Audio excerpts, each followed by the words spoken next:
And I know some are done until June 21st, but that's a bunch of junk in terms of the electrical. We consider June, July, and August summer, so we are officially in summer, y'all. So I found a prayer written by Friar Austin Fleming, who blogs at something called a Concord Pastor Commons, and he wrote a prayer called Summer with Me. Come summer with me, Lord, summer deep down in my soul. Restore my faith in summer's time and rest in joy and play in you. Summer in my heart, Lord, and dwell there as if time would never end. As if all time were children's time, eternal time when school is always out and joy is ever in. And let others summer in my shade, Lord, and share whatever summer's peace is mine to give. Whatever summer's light is mine to shed, whatever summer's warmth is mine to share. Good God of every season and every day this week, come summer with me, Lord, and let the child in my heart spend the summer in your love. Amen. Amen. And everybody please rise and we will do the Pledge of Allegiance.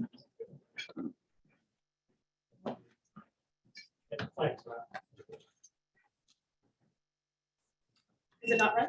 Yeah, it's out. I pledge allegiance to the flag of the United States of America and to the republic for which it stands, one nation, under God, indivisible, with liberty and justice for all. Anybody brave enough to sing? No? All right, we will move right along because we have a presentation from Tom Packer. I'm going to give him time to get to lunch. So Linda, could you introduce the guests? Thank you. Today we have a guest that Sommer Wisher brought. If you just like to stand up and introduce yourself, please. My name is Stephanie Pleasance.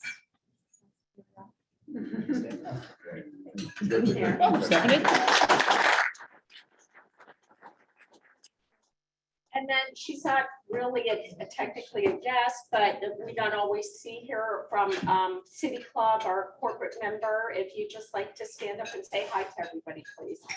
Hi, I'm Emily. I'm the President's Coordinator, so thanks for letting me join. Thank you. I think I got everybody. If not, please stand up. And if there's anybody on Zoom, please unmute and say hi to everyone. Thank you. Thank you, Linda. Please don't forget the cart buckets in the middle of the table that goes to support Alzheimer's and dementia research. We don't have Charlie Upshaw here today. Frank McNally, I'm surprising you with this. Would you mind standing in for Happy Dollars? Anybody have any Happy Dollars? Happy dollars. I missed a napkin. Mary's up. I did No today. Happy Dollars? I've got one. NC State doesn't win much, but Paul, my husband, showed me a video that they won the cheese rolls. A student from NC State won the cheese roll over in the UK. So yeah. You've not seen a cheese roll, type it in. You will die. It's hysterical. Yeah, it's very funny. Yeah. Go Wolfpack. So we have a very special, not guest, but member of our club. We've got a very special presentation live from the Rotary International Convention in Houston, Texas. Tom Packer, are you ready to report in? I am. Can you hear me? Yes. We can. Yes. Great. Well, hi, everybody. It's not a presentation. It's a live report from the Houston Convention Center.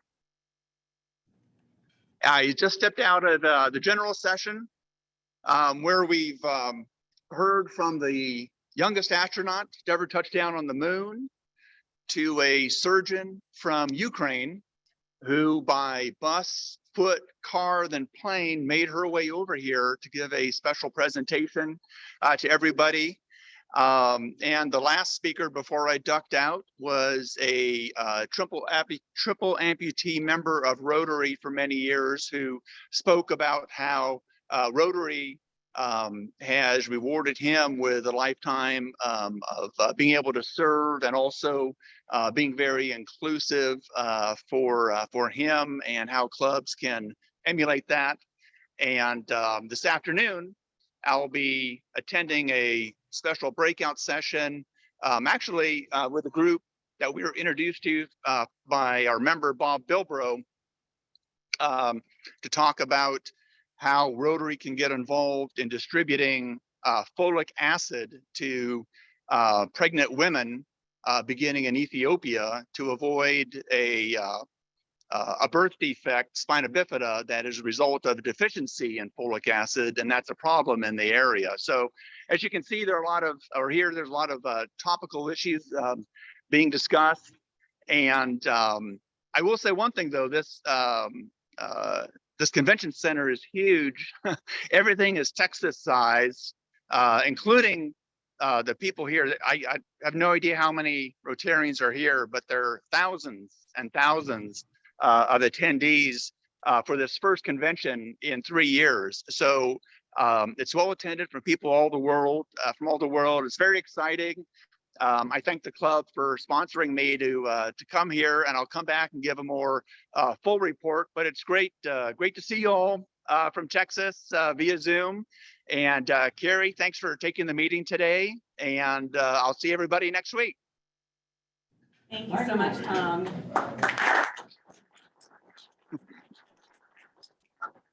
Excited to hear his full report next week. Sounds like. Okay, I'm signing off. Bye-bye. Please, I know they're an hour behind, so please making it to lunch on time. Colonel Horner, thank you for keeping us on track with the colors. You had something you want to say about June 6th.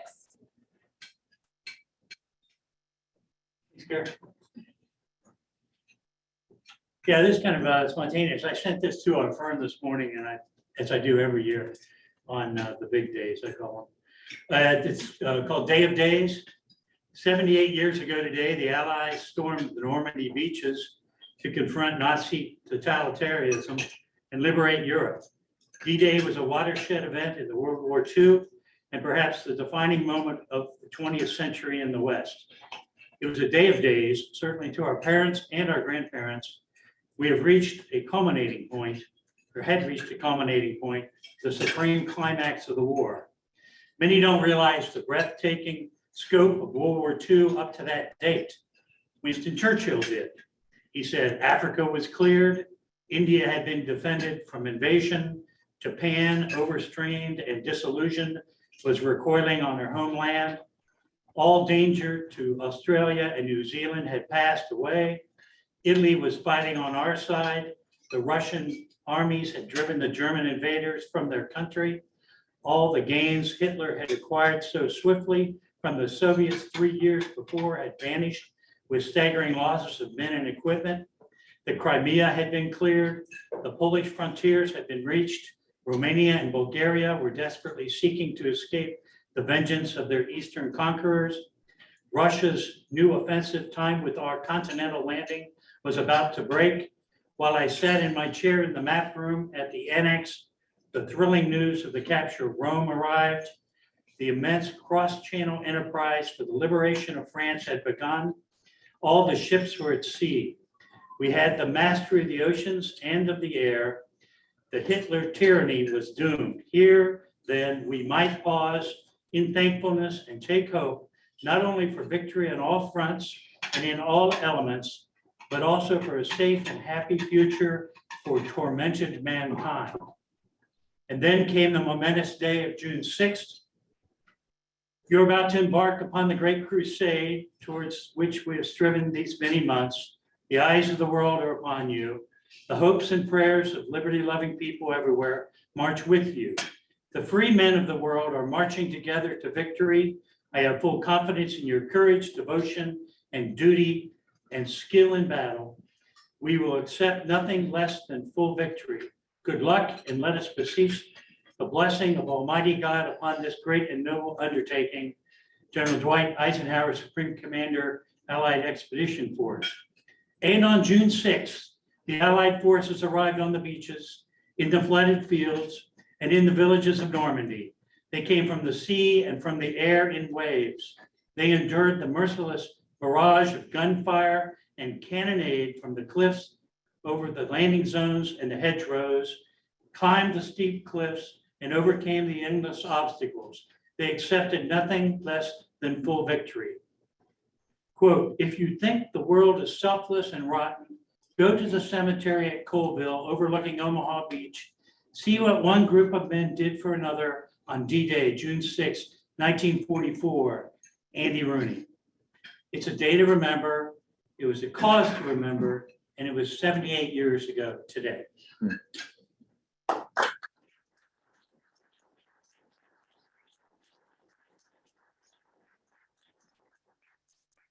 Thank you so much, Kirk. It's very timely with one of our major allies, United Kingdom, going through its this Queen's 70th year, or the Queen's Jubilee, I believe it's called, and Rotary being an international organization, of course. So thank you so much, Kirk, for sharing that. Upcoming meetings. Next week, June 13th, we will have kind of a year-end wrap up. So Charles Edwards will speak about this past year, what our club has accomplished, and where we are. No meeting on June 20th. That's the Juneteenth holiday. The next meeting, June 27th, will be our Rotary induction ceremony. Y'all new to Rotary, our year starts July 1st, our new Rotary year. So moving on to club and district news. I don't know if y'all saw Tom Packer's email with two major announcements. He discussed Charles Edwards' move and resignation, and also change of venue, which will be discussed a little bit later. I'm going to go ahead and read the first part of Tom's email. These are his words, and I thought he said it beautifully about Charles and what he's done for the club and his move to Tulsa, Oklahoma. This is from Tom. President Charles Edwards has had to resign to his relocating to Tulsa, Oklahoma. Charles has given his all to the club this past year and regrets having to leave before his term ends, but he will be joining us via Zoom at our June 13th meeting to say goodbye. In the meantime, President-elect Tom Packer and the rest of the board are stepping up to see the club through the remainder of the Rotary year. The 2022 through 23 board already has been busy preparing for the coming new year starting in July, with interesting speakers, service projects, and other events already planned, with details coming soon. We are looking forward to continuing the momentum our club has been building this year, and are looking forward to expanding our service to our community and enhancing the membership experience. Please feel free to contact me, Tom Packer, or any other board member with questions or comments. Yours in Rotary Fellowship, Tom Packer. So again, if y'all have any questions, just approach anyone on the board, and things are going to move forward business as usual. We will certainly miss Charles Edwards and excited to hear from him next week. So speaking of moving on to the new Rotary year, the district leadership banquet will be held on Wednesday, June 29th here in Raleigh. How many of y'all have met Nathan Walker from the Midtown Club? Yeah, he's amazing. He is going to be our new district governor for 2022 through 23. He's really high energy. He's runs a nonprofit providing solar panels in Africa, and he is charged up for Rotary. So it's going to be a great event on June 29th. All Rotarians, non-Rotarians are welcome to sign up. You need to sign up before June 27th. The event will be from 6 p.m. to 8 p.m. at Whitaker and Atlantic, which is off of East Whitaker Mill Road. The price per person is $45 for adults. Children 12 and under are $25. Yes, you heard me right. This is gonna be a family-friendly event. Any dress that you want to wear, which I think my husband, son, I've got a 9-year-old son, and I are going to make a night of it, or an evening out. My son's going to be thrilled that he can wear his Minecraft t-shirt. So if y'all don't know what Minecraft is, please come to the district leadership banquet and ask one of our future young Rotarians what Minecraft is. Again, it's open, family friendly. Feel free to invite non-Rotarians. Sign up by Monday, June 27th. And Linda, do you have? Yeah, just one quick correction, it's Nathan Thomas.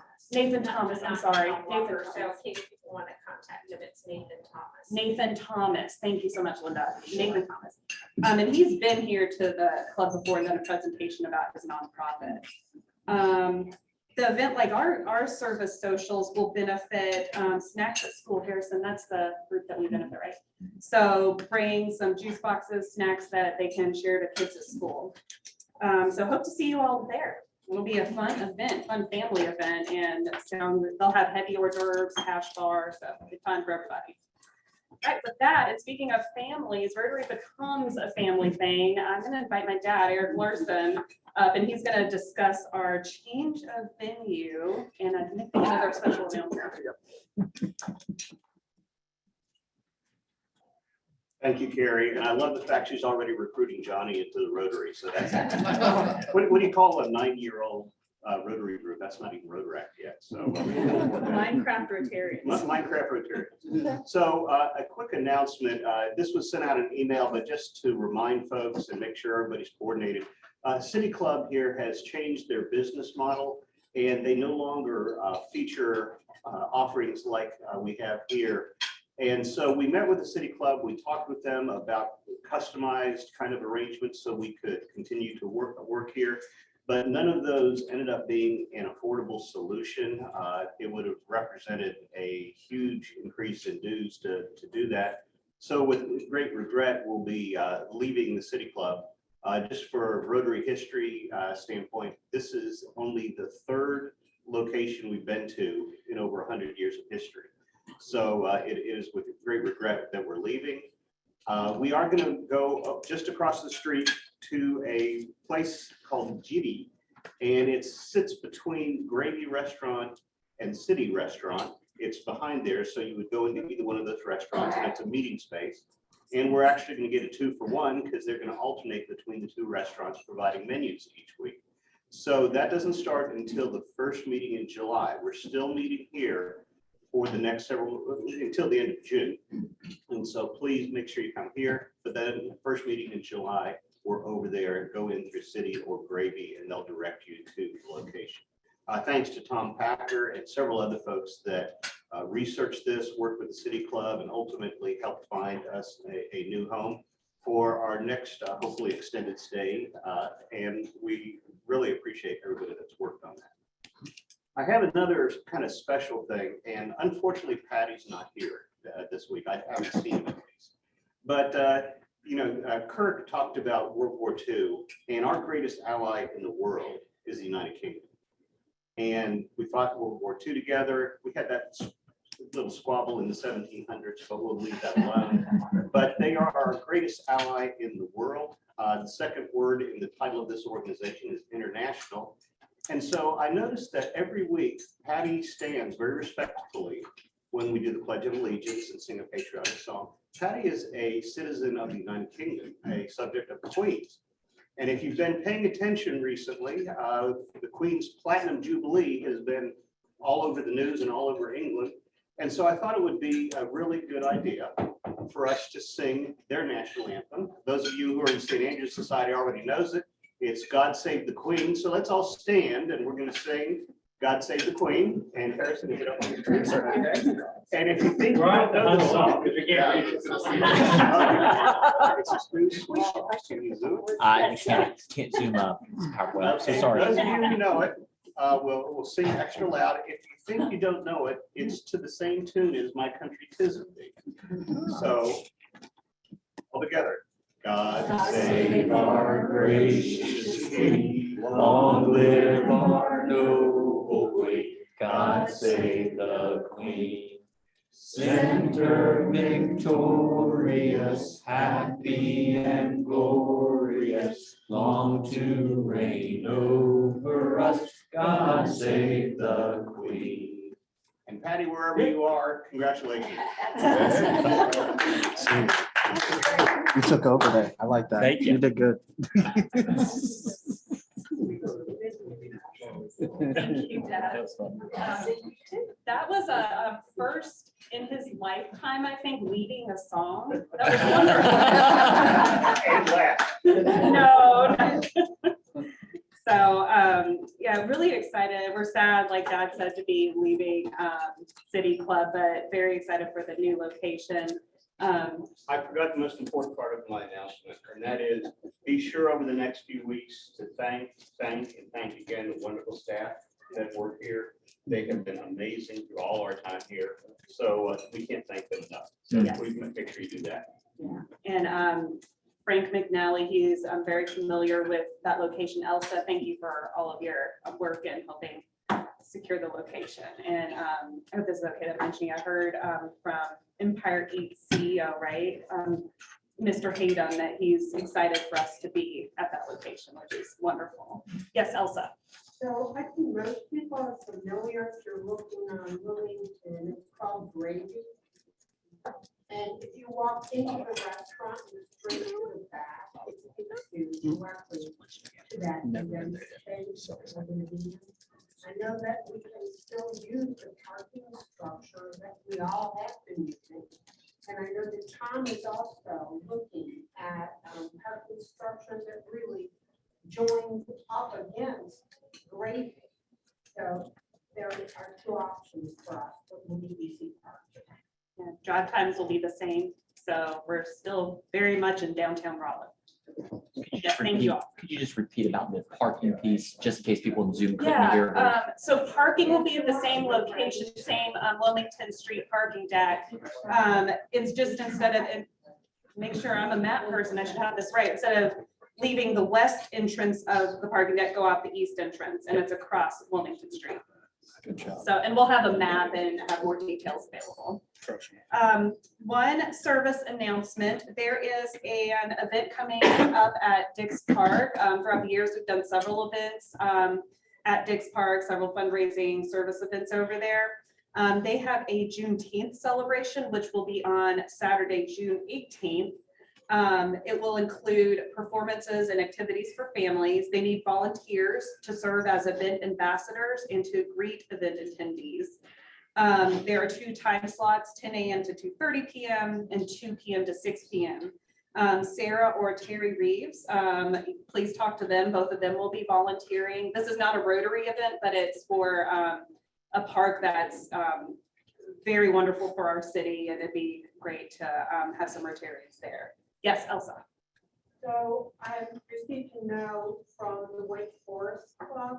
They're having a service project Saturday, the 11th, out at Camp Canada. So if anyone's interested, it's from 10 to 2 on the 11th. And if you can come for a short time, long time, whatever time, they would be tremendously grateful. So that was online, June 11th. Is that a Saturday, Elsa? Yeah. Saturday at Camp Canada. That's out North Raleigh, Wake Forest area off of Highway 98, I believe. Yeah. And they need some volunteers for that. That's through the Wake Forest Rotary Club. And I already forwarded to Southeast Raleigh in case somebody there would be interested in Great. Yeah, so more information, talk to Elsa about that. Dix Park, go see Terry Reeves over there, or Sarah Reeves is online, and they can send you the sign up links. With that, we have some membership, exciting membership news. So Harrison.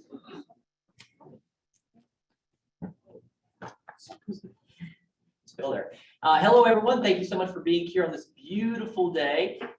We have the wonderful honor of having Jessica Cunningham coming up here to the front to be inducted. Eric Jones, if you would follow, actually, if you do it right in front of the camera, just so everybody on Zoom can see you. Perfect. Thank you so much. Jessica membership application has been reviewed and approved in accordance with our club's constitution and bylaws. We will now proceed in admitting you into the membership in the Rotary Club of Raleigh and to Friendship of Rotary throughout the world. There's a few questions, Jessica, that I have for you. If you just respond with I will. Okay. Will you join us as we strive to live a life of service above self? I will. Will you join us in our activities for service projects and fundraising activities in support of our community? I will. And will you join us in supporting Rotary's efforts worldwide, which focus on these 7 areas? Promoting peace, promoting peace, disease prevention, providing clean water and sanitation, maternal and child health, basic education literacy, economic and community development, and protecting the environment. I will. And fellow Rotarians, I have a question for you. Will you join me in fostering and supporting Jessica as she joins us in pursuing adding value to our community and living a life of service above self? I will. Eric, if you would do the pleasure of providing her with her pin or pinning this. They make it a lot easier now because they're magnetic. So they're. Oh. Boom. And with that, everyone, if you would please stand and welcome Jessica to the Rotary Club.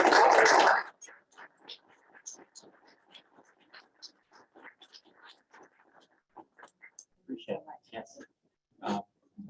And then the last thing I had is an update was regarding our service social that was 2 weeks ago now. Unfortunately, I had to back out the day of. I was able to get tickets to the Carolina Hurricanes game, which threw me going to the playoff game. And it was the best one to go to because they actually won that one in game 7, which we won't talk about. But it's thank you to everyone who was able to make it out there. We'll plan on having another one coming up soon. I'll provide more details at the next meeting. So thank you so much.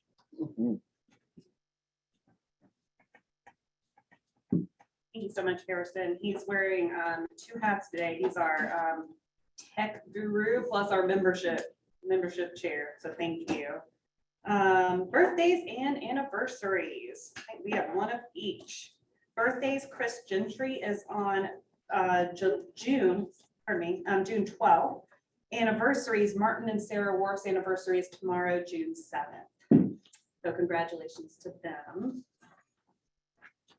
Now we're ready for our main event. Sommer Wisher is here from Wake Smiles. She is the director of Wake Smiles, executive director of Wake Smiles, which is an organization that the Rotary Club of Raleigh has been supporting for, I believe, almost 10 years now. How many?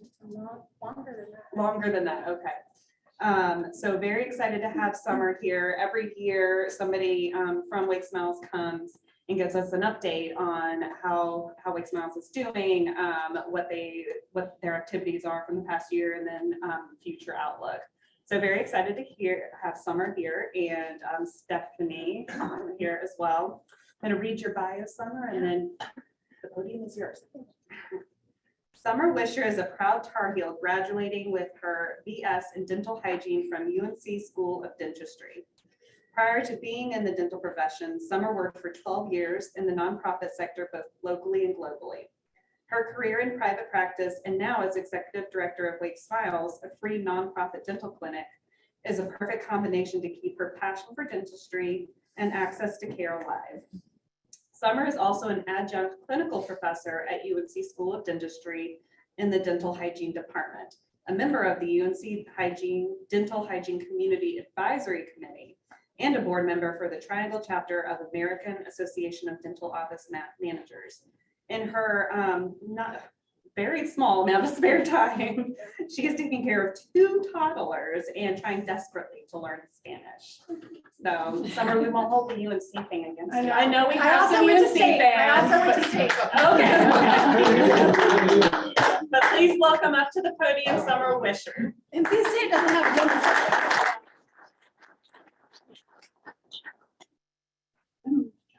Hola. I'm practicing. Okay. Thank you guys so much. I have my notes because I can't see the screen like in the other room, and there's just no way for me to remember all the details on the slides. Thank you for having me. Thanks for the wonderful introduction. Yeah, I'm so thankful to be here. I think this is my 3rd time presenting to the Rotary Club of Raleigh, and you guys continuously show up. And I'm so thankful to be here with you today. Yes, as mentioned, I have a lot on my plate and sometimes on the sides of my plate and so forth, but it's really fun what we get to do.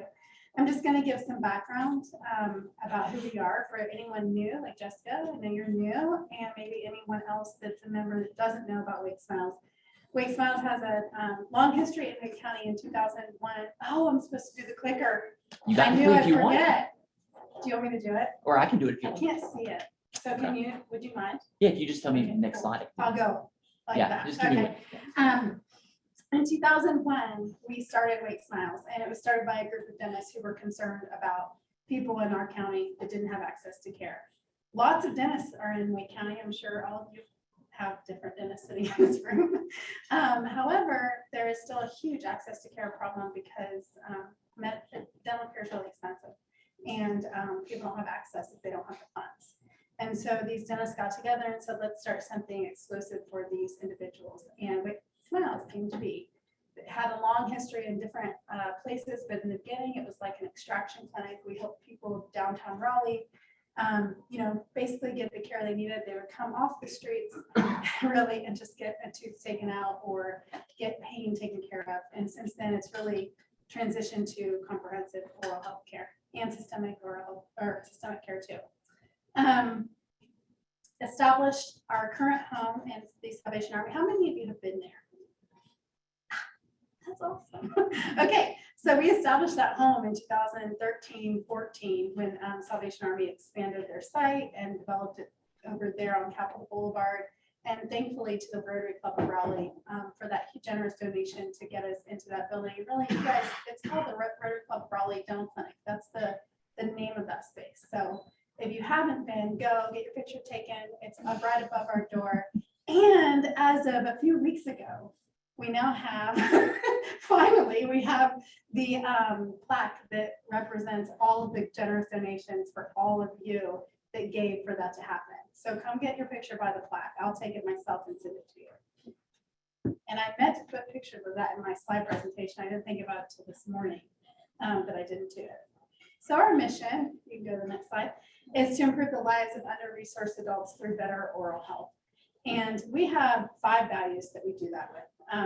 Collaboration, compassion, dignity, gratitude, and service. I think it's really easy to talk about what we do, but it's really hard to get a feel for what we do unless you're there.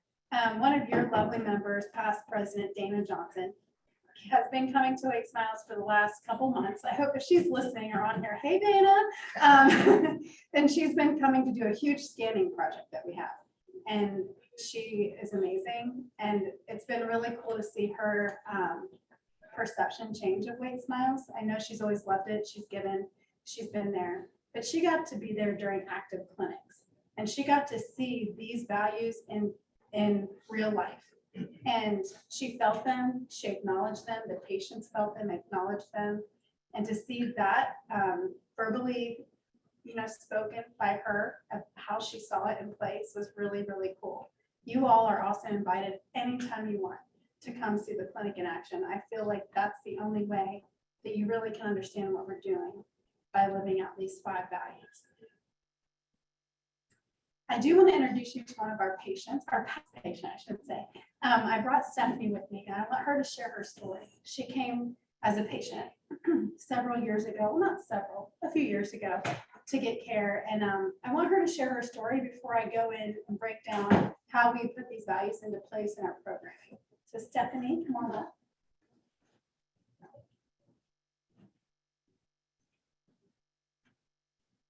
Hi, I'm Stephanie. Thank you for letting me be here. So I got connected with Wake Smiles. I'm going to skip back a little bit, right? So I used actively drug addiction and for 20 years, right? I'm a mother, I'm a sister, I'm a daughter, and I'm an aunt. At the same time, I didn't have money. I think I burned all my bridges to be able to go into any type of treatment. To get dental work, probably about maybe 15 or 20 years ago. I might have had a tooth pulled while I was in prison. Okay.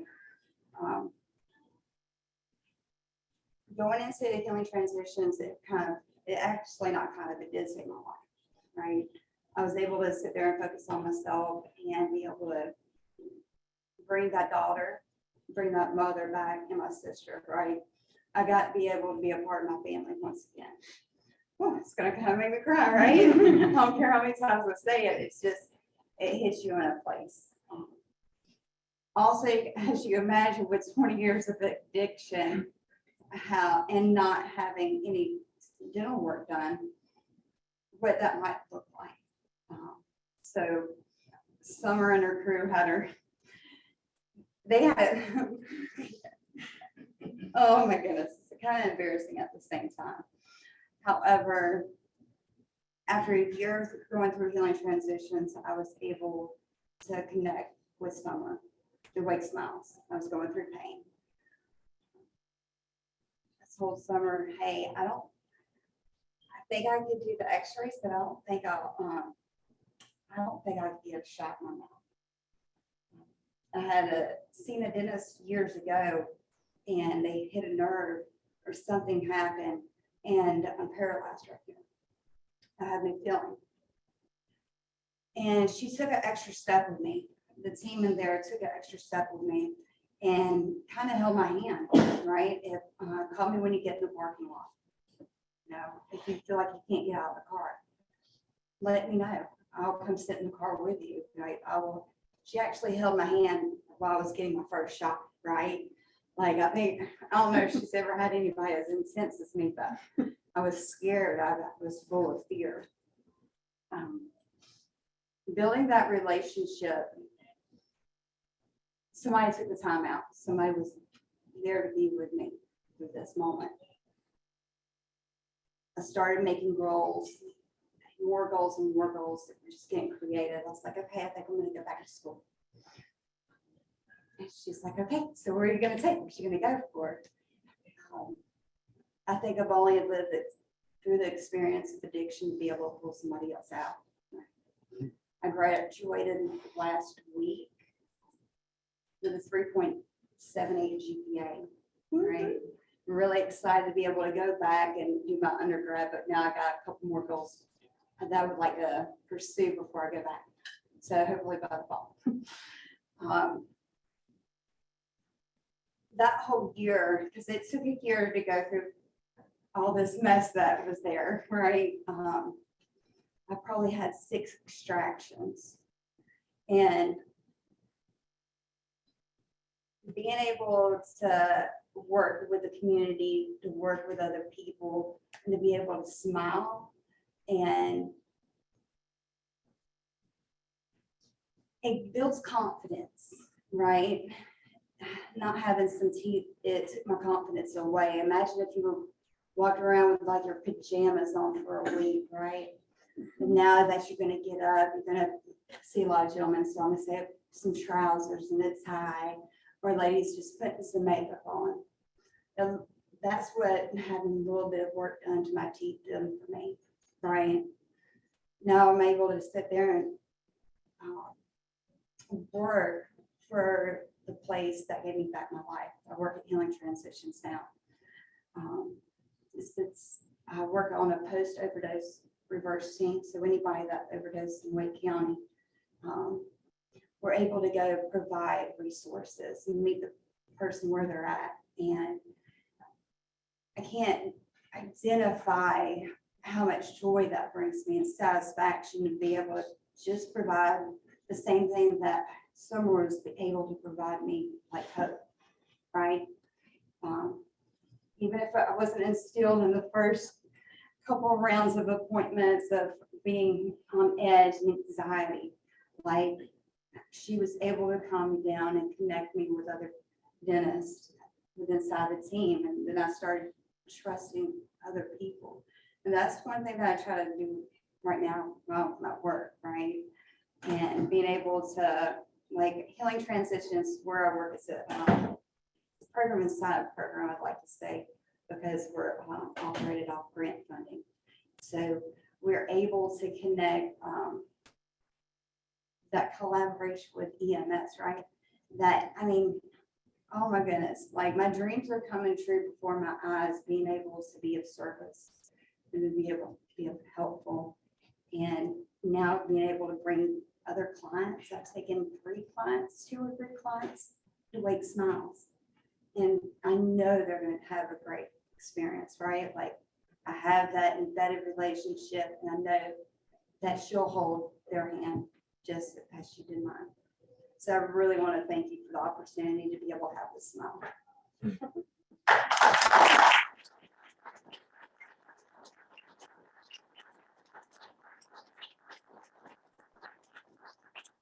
Thank you.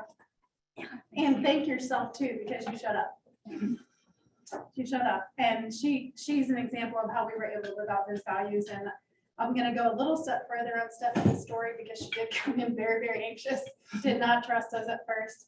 And little by little, our team, because we model our patient appointments to be a little bit longer to build that trust, we were able to sit beside her. You can't get a lot of work done in 1 hour in your mouth. You can't numb a person's whole mouth or they would be miserable. And so little by little, we took care of her, and it was really cool because at the same time she was doing things internally and for her own life, and to see her go full circle, coming from an organization that works with us to being a person that works at the organization to get other patients to us is pretty cool. And good job. Next slide is about our programs. So we have 3 programs: education, prevention, and restoration. Pretty self-explanatory, but they're detailed a little bit different in how we actually do them and implement them into what we do. Let's first go to our education program. There's really a few facets of that program. So we work with the volunteers. We do have some paid staff, but we have a lot of volunteers. And you all once were in college or high school and had dreams of what you'd want to be. I've wanted to be a dentist since I was like 8 years old. I'm not a dentist. I'm really glad I'm not a dentist, by the way. But I did want to be a dentist, and I tried every step of my life was like a step to get me in that arena. And here I am in the dental world. So all of these high school, well, almost graduating high school and college kids come to us because they desperately want to serve. They want to be a dentist. They want to see, they want to get their hands wet. So we have a huge pre-dental program, and they're really awesome people. They're amazing students. The things they do in college and in high school, I didn't even think of doing. And they're some of our best volunteers, and they always talk about our program being the best as far as hands-on experience. It's better than just shadowing at a dental office. They actually get in, they get to speak with the patients, they get to take blood pressure, glucose, they learn all these things that are so important in dentistry. Recently, the North Carolina statute for dental hygienist scope of practice changed, and prior to this year, we weren't able, I'm a hygienist, so we weren't able to give local anesthetic. We were one of 4 states that couldn't, and that changed. And so then you had all these hygienists in the work in North Carolina, about 3,000, that needed that skill set. And I thought, how could we do this at Wake Smiles? And so through working with the Dental Board of North Carolina, we started a course at Wake Smiles for licensed hygienists to come and get trained on how to give proper local anesthetic. I've completed that course, so if anyone needs numb, let me know. I'm really good at it, I think. But we've now successfully graduated 6 classes. And it's also dual in that it's a really awesome fundraiser. So we're really excited that we get to do that. And more importantly is our education as it pertains to our patients. Our goal is to improve not only their oral health, but their systemic health. The health of the body is paired with the mouth, because if you remember, the mouth is part of the body. I talked about this every time I get in front of people, because years ago it was separated in the medical world. You have dental insurance, you have medical insurance, right? It's not all mushed together. Your medical insurance will very rarely cover something that's dental. So the medical doctors, how often have you gone and gotten a physical where they look in your mouth? Probably never, most likely, but actually a lot of diseases manifest in the mouth first. So we are trying to do our due diligence in creating like an overlap of the 2 worlds. We work with 4 safety net providers that see uninsured adults in Wake County. So Urban Ministries, Alliance Medical Ministries, Miriam Clinic, and Neighbor Health. They all see our patient population, and they work with us exclusively to send us as much medical information as possible on each patient. We have implemented a systemic and oral health improvement program for uncontrolled diabetics. So these are people that run an average glucose of like 400. Your glucose after you eat today is probably like 170. That's a normal glucose. Theirs would be 400 or higher. So these are people that are chronically ill and on multiple medications for diabetes. and are lacking that control. So what we did is we said, hey, we're looking in their mouths. We know through tons of research done before us that diabetes and periodontal disease are linked. What if we focus on that aspect and see what would happen? And so our first cohort of patients in 2020, there were 24 total to finish the program. They all started with A1Cs over 7%. A good A1C for a non-diabetic is like 5.5 or 6. So theirs were uncontrolled over 7%. After working with us, doing their preventive care and restorative care and 1 monthly phone call a month for goal setting and mentorship, 70% of them dropped their A1Cs by over 1%, which is what I kind of thought would happen because other places have done similar work. And we've continued to build that program. We have 60 new cohorts and we're seeing drastic changes in their life too. If you're healthier in your body and you're healthier in your mouth, you're more likely to miss less work. You're more likely to hopefully get a job that has insurance, so you wouldn't need our services. And also you're just on average healthier. We have implemented pre-op and post-op surveys so we can capture one's oral health literacy. We know the average grade level of our patients is about finishing 7th to 9th grade. So, I mean, even in someone that's really educated, if you sit in a dentist chair, they talk and you're like, what did they just say? Like, I know what they're saying. I know that a DO amalgam on number 4 might need da-da-da. Do you know what that means? Probably not. But that you all maybe have great education. And if someone finished 7th grade, there's no way. So we do a lot of pre-oral health literacy surveys and post-op oral health literacy. And we've seen so far, and we just started doing this maybe end of last year, we've seen some shifts in what they understand and what they know to do to prevent oral health trauma or preventable trauma. And then we do an eye-to-eye, knee-to-knee approach. So we extended our new patient visits to be an hour and a half. That's a really long time. If you ever are a new patient in the dental office, it's probably like an hour-long appointment. You get some x-rays, they tell you what you need done, you might get a cleaning, and then you're out the door. But our patients having that lower literacy rate, we actually sit through, talk about nutrition, we talk about goals, we talk about medication compliance, we bring up their doctor's reports. So we're bringing it all together in that longer appointment. And we show proper brushing and flossing, which I'm happy to show you one-on-one. And you probably don't know how to floss. I'm just telling you, I didn't know until I was 32.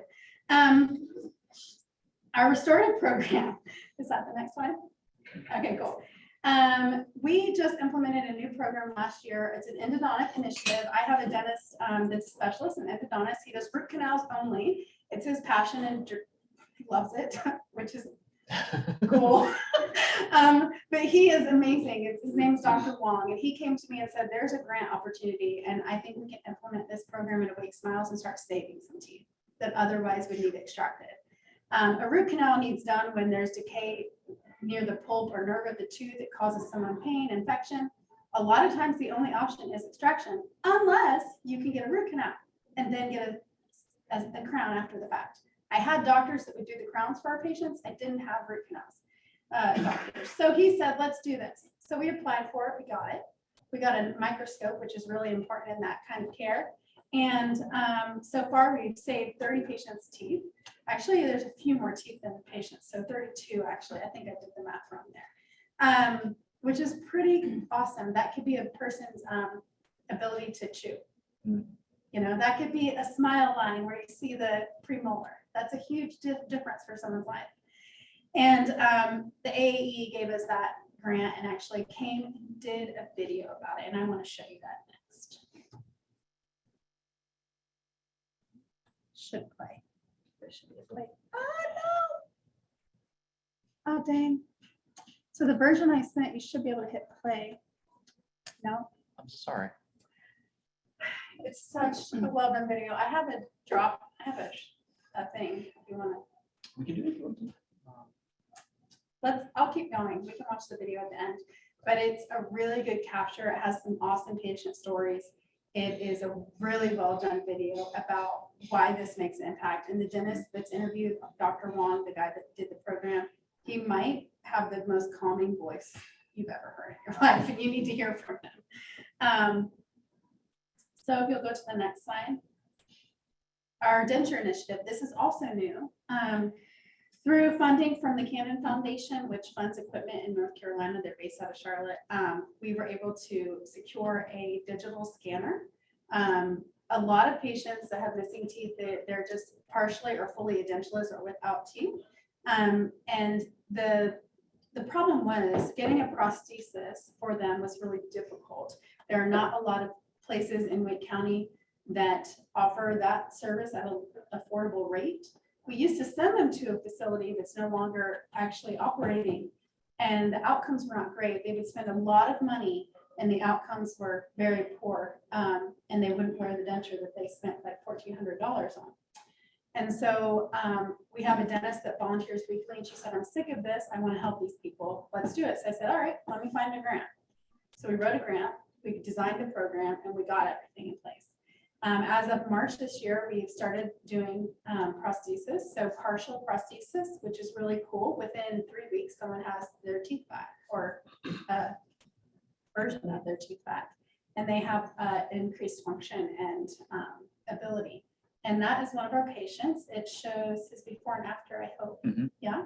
So he actually wasn't missing teeth, but he had broken them off, and then they had, through many tries of like filling them. Each time you do a filling, you have to reduce the tooth structure more. He lost those, and we were able to see a new partial for him. And I think it makes him look 10 years younger. And he was so stinking happy when he left, and he could talk better too. He was having a really difficult time enunciating things. He does speak Spanish. You roll your R's a lot in Spanish. He had a difficult time doing that because of the teeth being so small. And that program so far, we have a huge wait list of patients ready. We scanned 3 individuals today. They'll have new teeth in 3 weeks, which is really cool. At a very affordable rate, the lab rate. So very cool.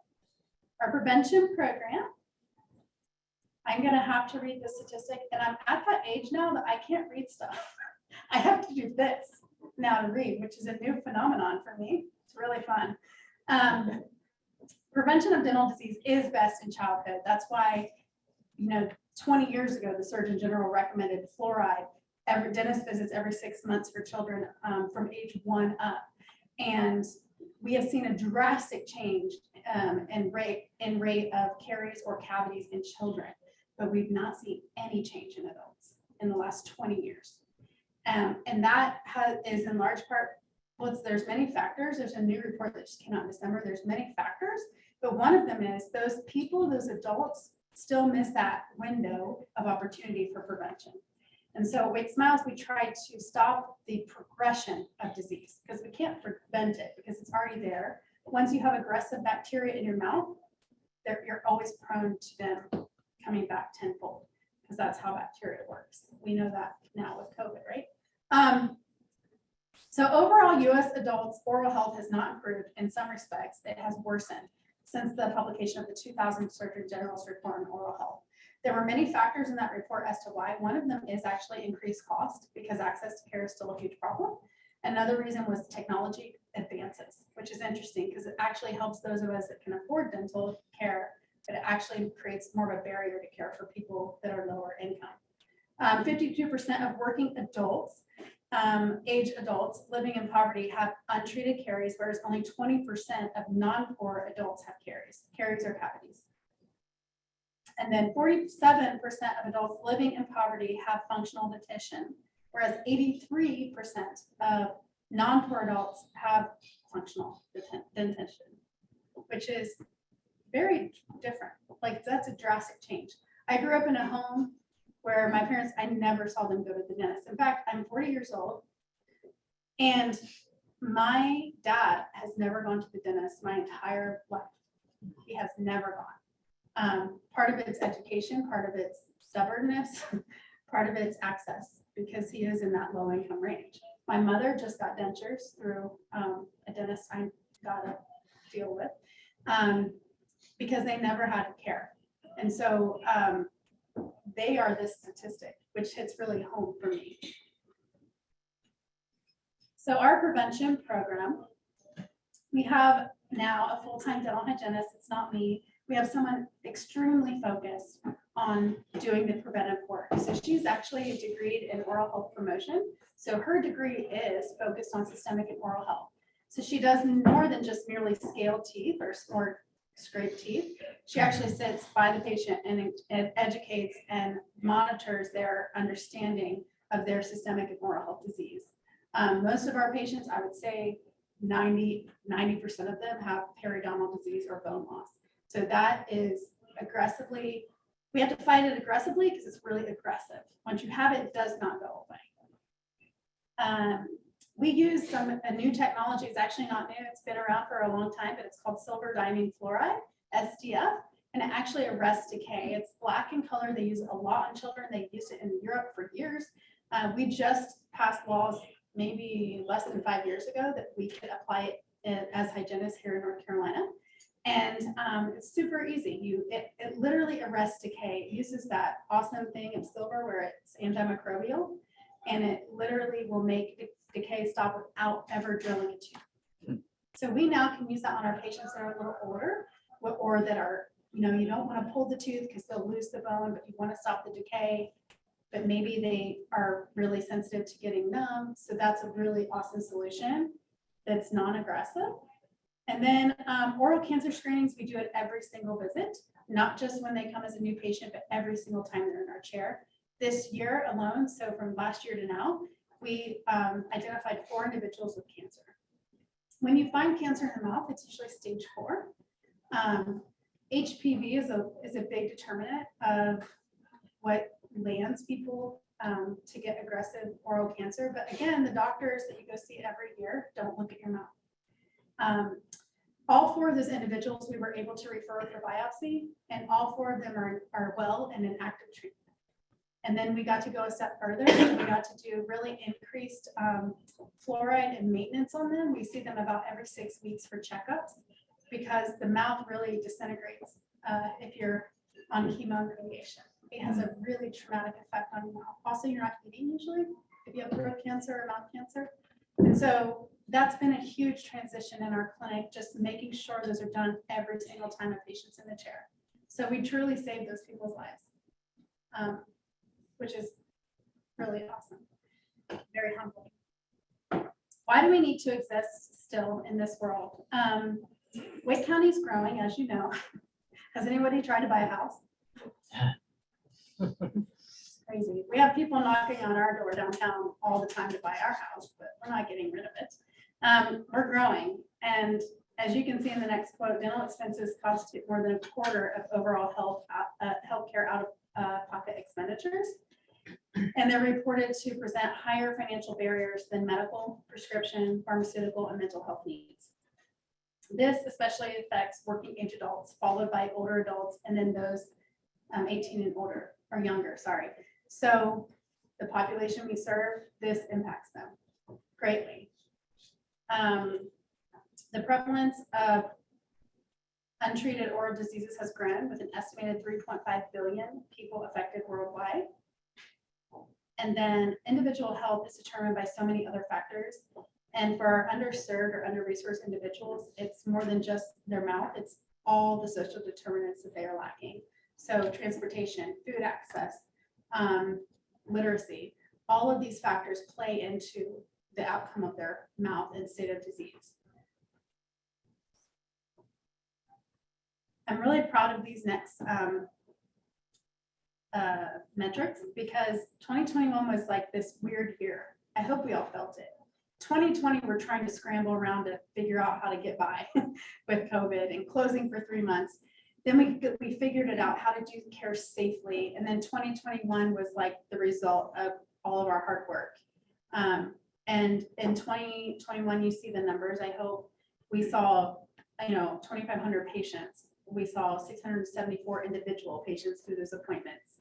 We did over 8,000 procedures. 4,000 hours were donated by people in our clinic. The doctor, we have a paid dentist that's part-time through grant funding from Wake County and another foundation called the Deaconess Association. She was able to give 887 hours of her time, which has really helped us develop these preventive programs. $143,000 were donated by providers in our area. So there's specialty care that we cannot do at Wake Smiles because of we don't have a lab, for example. Those doctors donated that much in services to our patients. We have an oral surgeon that will take a patient anytime we need him to, which is amazing. And then in all, separate from that 143, we were able to provide over $1 million worth of services to Wake County residents, which is the best year we've had in impact. Below are some resources, and then below that is my contact information. I hope that you guys get a little bit of a taste of why oral health is so important. I hope that you go home and floss tonight. Again, happy to show you. So there's a method to the madness. Thank you so much.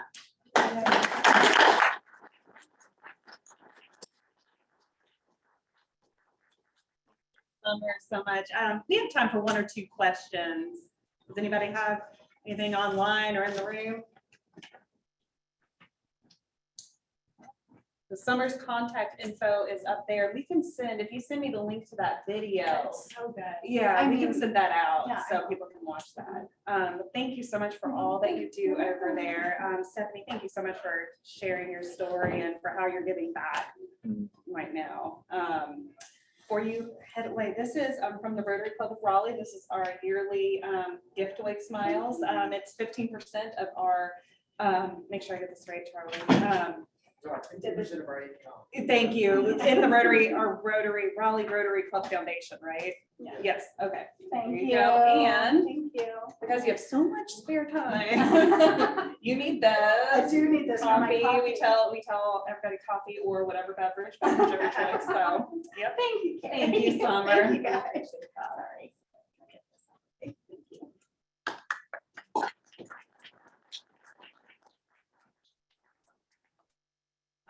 Well, can all Rotarians please stand for the 4-way test?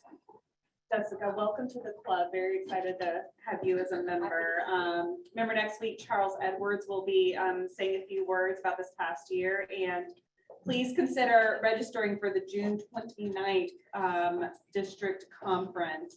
It'll be a great way to support Tom Packer. They'll be recognizing him there as well as Nathan Thomas. All right, Rotarians, 4-way test. Is it the truth? Is it fair to all concerned? Will it build goodwill and better friendships? Will it be beneficial to all concerned? Meeting is adjourned. Great to see you.